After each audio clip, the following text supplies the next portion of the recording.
राना ने घर में घुसते ही सभी को आवाज लगाई, चलो सभी जल्दी इधर आ जाओ, नए घर का नक्शा बनकर आ गया है, जिसको जो भी चेंज कराने हो अभी बता देना। एक बार नक्शा फाइनल हो गया तो फिर कुछ नहीं हो सकता। राना अपने पुराने घर को फिर से तुड़वाकर नए अंदाज में नया घर बनवाना चाहता था, क्योंकि घर काफी पुराना हो गया था और मरम्मत मांग रहा था। बच्चे भी बड़े हो रहे थे तो उनके हिसाब से भी घर को सेट कर आना था। सुगंधा ने रसोई से आवाज लगाई, आप तीनों देखिए, मैं अभी 10 मिनट में आती हूँ। राहुल और रिया बहुत खुश थे, अपने बड़े बड़े कमरों के नक्शे को देखकर चहक रहे थे। रिया ने कहा, पापा मुझे यहाँ स्टडी टेबल लगवाना है। तो राहुल ने कहा, मुझे म्यूजिक सिस्टम के लिए बड़ी जगह चाहिए। इसी तरह दोनों अपनी फरमाइशें अपने पापा को बताने लगे। पुराने घर में 5 कमरे थे, जिनकी जगह अब नक्शे में 4 बड़े कमरे थे। उस नक्शे में एक कमरा राना सुगंधा का, एक रिया का, एक राहुल का और एक गेस्ट रूम। इतने में ही सुगंधा आती है और नक्शा देखती है।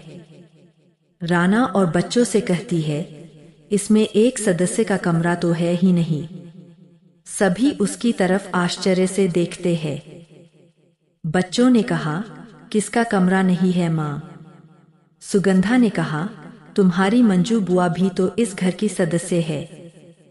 माम बाबूजी के बाद उन्हें ऐसा कतई नहीं लगना चाहिए कि वह इस घर की सदस्य नहीं है। रिया ने कहा, पर माँ गेस्ट रूम तो है ना बुआ के लिए। सुगंधा बोली, क्या तुम चाहोगी कि शादी के बाद तुम्हें भी इस घर में गेस्ट समझा जाए?